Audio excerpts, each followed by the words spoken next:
എന്താണ് വധശിക്ഷ എന്ന് കേൾക്കുമ്പോൾ ആദ്യം വരുന്ന പ്രതികരണം? നല്ല കാര്യം, അവനെ കൊന്ന് പിന്നെ അവളിരിക്കുന്നതിന് ശിക്ഷ നല്ലത് തന്നെ. പക്ഷേ ഒരു 50 കൊല്ലം ജയിലിൽ കിടക്കേണ്ടതായിരുന്നു. വധശിക്ഷയല്ലേ, പുറത്തു പോകാൻ കഴിയില്ല. അത് പെട്ടെന്ന് വധിച്ചു കളയില്ലേ? വധിക്കില്ല, പാവം തീരണ്ടേ? ഒരു 50 കൊല്ലം ജയിലിനകത്ത് കിടന്നിട്ട് അർപ്പിച്ചത് കിട്ടി ഗ്രീഷ്മയ്ക്ക്. വധശിക്ഷയാണ് ആവശ്യം ഇതുപോലത്തെ ക്രിമിനലുകൾ, അല്ലാതെ വിടേണ്ടതല്ല. താൽക്കാലികമായിട്ട് ചെയ്ത് രാജ്യം മുടിഞ്ഞുകൊണ്ടിരിക്കുകയുള്ളൂ. ഗുണം തീരണം. ചെയ്ത തെറ്റിന് ശിക്ഷ അനുഭവിക്കണം. ഒരു തൂക്കുകൊല കൊണ്ട് വധശിക്ഷ കൊണ്ട് ഒരിക്കലും അവർ ചെയ്ത പാവം തീരുന്നില്ല. എന്തായാലും അനുഭവിച്ച് തീരണം. ലാസ്റ്റ് വരെ, അവസാന ഘട്ടം വരെ അനുഭവിച്ച് തീരണമെന്നാണ് നെയ്യാറ്റിൻകര കോടതിക്ക് മുന്നിൽ കൂടി നിൽക്കുന്ന ഈ നെയ്യാറ്റിൻകരക്കാർ പറയുന്നത്. അപ്പോൾ വധശിക്ഷ നൽകിയാലും അങ്ങനെ പെട്ടെന്ന് തൂക്കിക്കൊല്ലരുത്, 50 വർഷമെങ്കിലും കുറഞ്ഞത് ജയിലിൽ കിടന്ന് ഗ്രീഷ്മ നരകിക്കണം എന്നുള്ള ഒരു പൊതുവികാരം ഇവിടെ നിലനിൽക്കുന്നു. ആ ചെറുപ്പക്കാരൻ അനുഭവിച്ചിട്ടുള്ള വേദന ഈ പൊതുസമൂഹത്തിന്റെ കൂടി വേദനയായി മാറുകയാണ്. അത് ഉൾക്കൊണ്ടുകൂടാണ് നാട്ടുകാരുടെ ഈ പ്രതികരണം എന്ന് പറയുന്നത്. എന്തായാലും കോടതിയിൽ നിന്ന് 3ാം പ്രതിയുടെ ശിക്ഷ കൂടി വന്നിരിക്കുകയാണ്. നിർമ്മലകുമാരൻ നായർ തെളിവ് നശിപ്പിക്കലാണ് കുറ്റം. ശിക്ഷ എന്ന് പറയുന്നത് 3 വർഷം തടവ്, 7 വർഷം വരെ തടവ് കിട്ടാവുന്ന ശിക്ഷയായിരുന്നു. അപ്പോൾ അതിനകത്ത് തെളിവുകളുടെ അഭാവം ഉണ്ട് എന്നാണ് വ്യക്തമാകുന്നത്. മാത്രമല്ല, ഗ്രീഷ്മ തന്നെയാണ് നിരന്തരം ഇതെല്ലാം ആസൂത്രണം ചെയ്ത് നടപ്പാക്കിയത്. ഏതോ ഒരു ഘട്ടത്തിലാണ് അമ്മാവനും അമ്മയും ഒക്കെ ഇതിലേക്ക് വരുന്നത്. പക്ഷേ അമ്മയ്ക്കെതിരെ തെളിവുകൾ ഉണ്ടായില്ല. കുടുംബം കോടതിയോട് തൊഴുത് നന്ദി പറയുകയാണ് ഷാരോന്റെ അച്ഛനും അമ്മയും. നേരത്തെ തന്നെ ഷാരോന്റെ കുടുംബത്തെ ജഡ്ജി കോടതി മുറിയിലേക്ക് വിളിപ്പിച്ചിരുന്നു. അതിനുശേഷമാണ് ഈ വിലയിരുത്തലുകൾ, നിരീക്ഷണങ്ങളൊക്കെ കോടതി നടത്തിയതിനു ശേഷമാണ് വധശിക്ഷ വിധിച്ചിരിക്കുന്നത്. പക്ഷേ ഇതെല്ലാം കേട്ട് നിർവികാരതയോടെ നിൽക്കുന്നു ഗ്രീഷ്മ എന്നാണ് മനസ്സിലാകുന്നത്.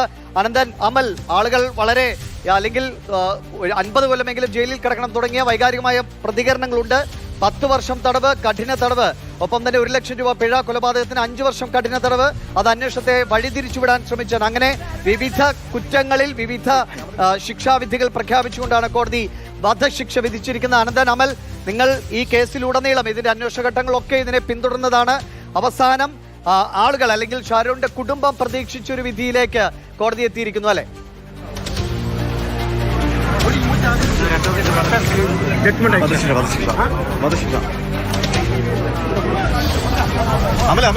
ഷാരോൺ കൊലക്കേസിൽ അതായത് 39 പേരാണ് സംസ്ഥാനത്തെ വിവിധ ജയിലിലായി വധശിക്ഷയ്ക്ക് വിധിക്കപ്പെട്ട് ഇപ്പോൾ കഴിയുന്നത്. 40ാമത്തെ ആളായിട്ട് നെയ്യാറ്റിൻകര കേസിൽ ഇതാ ഗ്രീഷ്മയ്ക്ക് കൂടി തൂക്കുകയർ ലഭിച്ചിരിക്കുകയാണ്. 94-ലായിരുന്നു റിപ്പർചന്ദ്രൻ ഏറ്റവും ഒടുവിൽ ഇവിടെ ഒരു തൂക്കുകയർ നടപ്പാക്കുന്നത്. അതിനുശേഷം തുടർന്ന് ഇങ്ങോട്ട് ഇതുവരെ വധശിക്ഷ നടപ്പാക്കിയിട്ടില്ല. എന്നാൽ 39 പേരെ വധശിക്ഷയ്ക്ക് വിധിച്ചു കഴിഞ്ഞപ്പോൾ 40ാമത്തെ ആളെയും നമ്മുടെ കോടതി വധശിക്ഷയ്ക്ക് വിധിച്ചിരിക്കുന്നു. ഈ വധശിക്ഷ എന്ന് പറയുമ്പോൾ സ്വാഭാവികമാണ്, പരോൾ ലഭിക്കില്ല, ജയിലിലെ ജോലികൾ ചെയ്യണം, ഒറ്റയ്ക്കൊരു മുറിയിൽ താമസിക്കണം, മറ്റ് സാമൂഹ്യപരമായ ഒരു ഇടപെടലും ജയിലിനുള്ളിലെ വധശിക്ഷയ്ക്ക് വിധിക്കപ്പെട്ട ആൾക്ക് കിട്ടില്ല. അങ്ങനെ ഇനിയും തുടർന്ന് അങ്ങോട്ട് അപ്പീലുകൾ, അവർക്ക് മേൽക്കോടതികളെ സമീപിക്കാം. എങ്കിൽ തന്നെയും തൂക്കുകയർ കിട്ടിയ ഒരു പ്രതി എന്ന രീതിയിലായിരിക്കും ഗ്രീഷ്മയെ ഇനിയും ജയിലിലേക്ക് കൊണ്ടുവരുമ്പോൾ ഉണ്ടാവുക.